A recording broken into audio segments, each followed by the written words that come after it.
اور رحمان کے بندے تو وہ ہیں جو زمین پر آہستگی سے چلتے ہیں، اور جب جاہل لوگ ان سے جاہلانہ گفتگو کرتے ہیں تو سلام کہتے ہیں،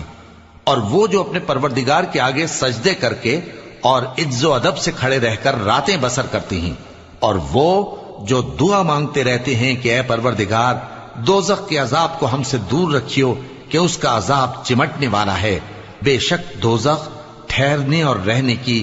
بہت بری جگہ ہے۔ اور وہ کہ جب خرچ کرتے ہیں تو نہ بیجا اڑاتے ہیں اور نہ تنگی کو کام میں لاتے ہیں، بلکہ اعتدال کے ساتھ، نہ ضرورت سے زیادہ نہ کم۔ اور وہ جو اللہ کے ساتھ کسی اور معبود کو نہیں پکارتے، اور جس شخص کو مار ڈالنا اللہ نے حرام کیا ہے اس کو قتل نہیں کرتے مگر جائز طریق یعنی شریعت کے حکم سے، اور بدکاری نہیں کرتے، اور جو یہ کام کرے گا سخت گناہ میں مبتلا ہوگا، قیامت کے دن اس کو دور